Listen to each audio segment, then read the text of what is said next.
You want to grow on YouTube, but the truth is most people never will. They'll post a handful of videos, maybe one, two, or three, get discouraged and quit. The real reason isn't the algorithm or luck or even equipment.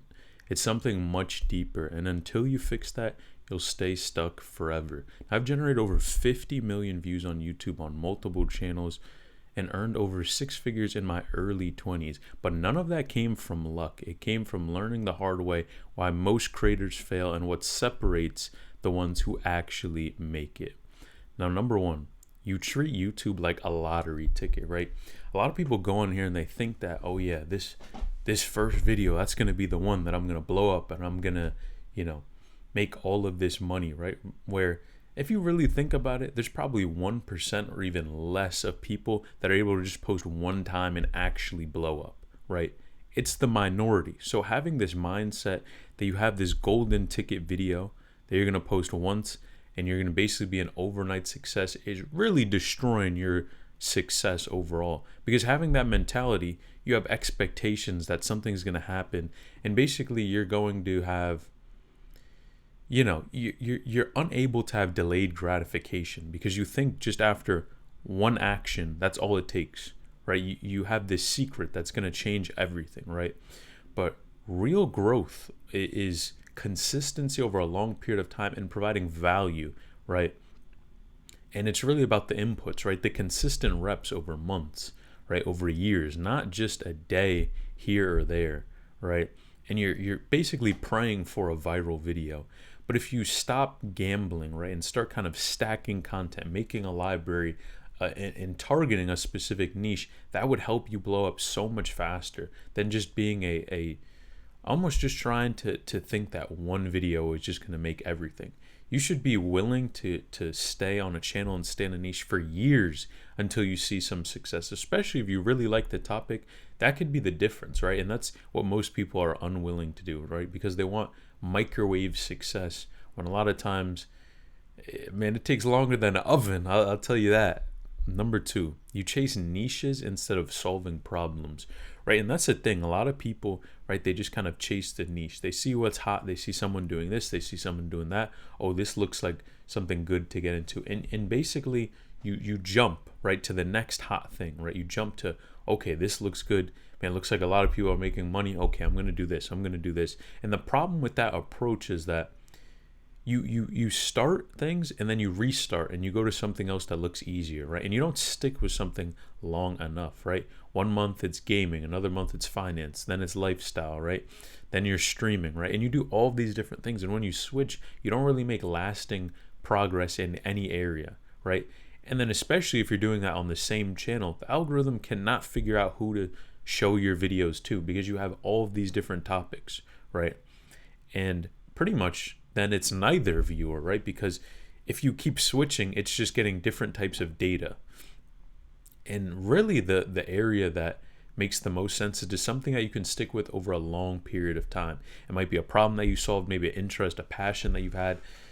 I mean, a lot of people get into, sports. It could be training. There's maybe you like a video game, right? There's so many different things, but really what matters is what you can stick to over the longer period of time, right? Pick something that you really know you're passionate about, because that's going to take you a lot farther than just trying to find the next best thing, the next best niche that's going to, make you a millionaire. Instead, you should really start from the foundations and what you know you can do over a long period of time very consistently. And number three, you care more about views than value. Right, and there's this idea, right, that if you're so obsessed with the views that you get caught into this game, right? And a lot of times really what you want to look at YouTube as is kind of creating a community in a sense, right? Where people come to watch your videos that are in this type of community. And when you don't treat it that way and you just game things for views, a lot of times it doesn't last, right? So obviously you have to do things to get traction, but especially if you can nurture an audience and also care more about just views with the value that you're providing. If you're giving updates or something like that, actually think about the value. Don't just look at analytics and approach everything from an analytical perspective, because even if this, for example, let's say someone, just focuses on the analytics, a lot of times you don't have that long lasting, right? time on YouTube that a lot of people are looking for. And right, someone who's had some of that and made some of those mistakes, right? I learned that this is something you want to avoid, right? Yes, analytics are important, but don't obsess over them too. And especially, you're not a data analyst, right? So a lot of times you're going to make assumptions that are incorrect anyways, and is going to mess you up long term, right?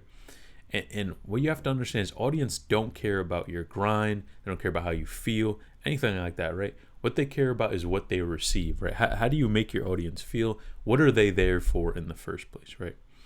And you want to focus on serving and not chasing numbers. Now, number 4, your standards are too low. Now, this is a controversial one, right? Because on one hand, I truly believe that sometimes you just have to get the video out there, right? You just have to get something out, stay consistent. Don't just, keep thinking, is this good enough? Is that good enough? But on the other hand, you want to try to get better with things over time. And maybe that's your speaking skills on camera, right?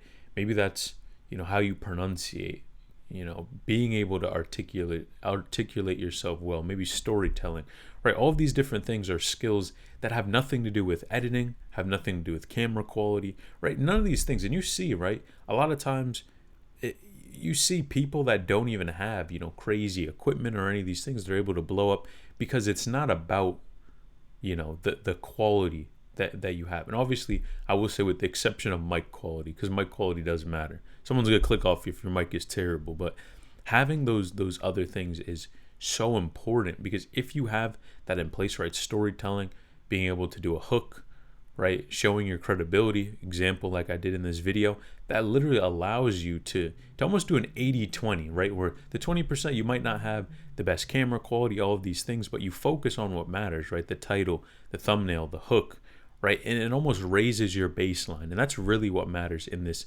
YouTube space. Number 5, you rely on motivation instead of systems, right?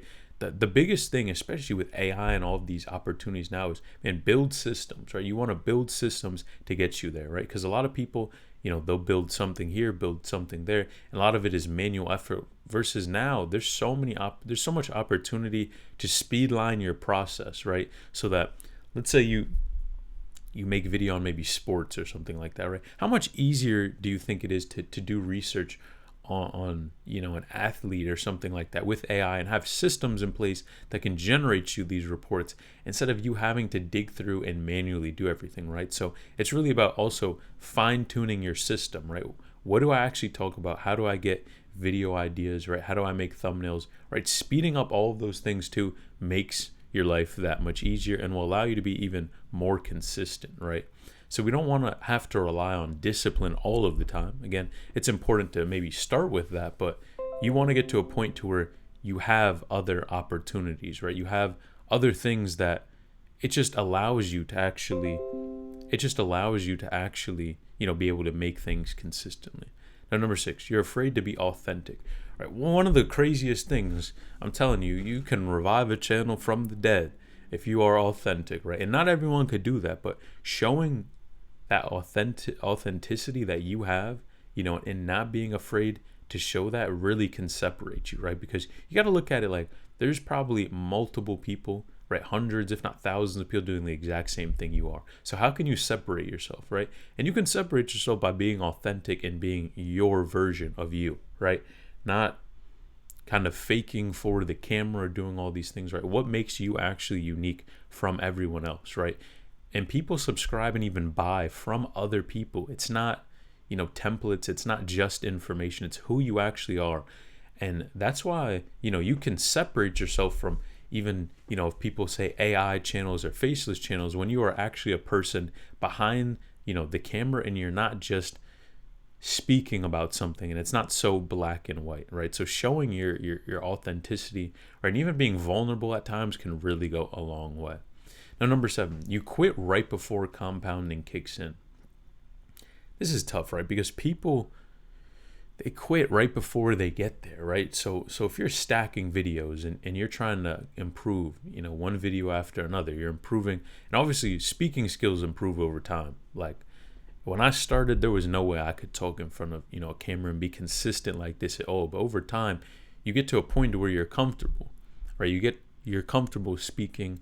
You don't have to do a million takes because you build that, that confidence just on camera that really can't be taught, right? You have to learn some of that, and you have to go through that trial and error, right? And especially as you stack some of that content, imagine one video blows up, right?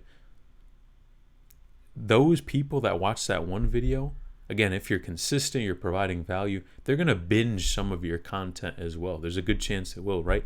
And then that's going to even help you grow even more. And you really only have to be right once, right? You only have to have a few, viral videos before you get monetized, right? So you don't have to be right every single time. But if you can be right one time and you get traffic and the stars align that one time, trust me, I mean, you can get monetized. You can make however much money you want to, right? But people tend to stop, especially early on. Maybe after the first, second, third video, there's probably such an even small percentage of people that go past maybe the 10th video. You have to understand, especially long term, that competition is not as high as you think, right? Remember, people will always talk about what they're doing, but majority of people will not follow the actions behind it, right?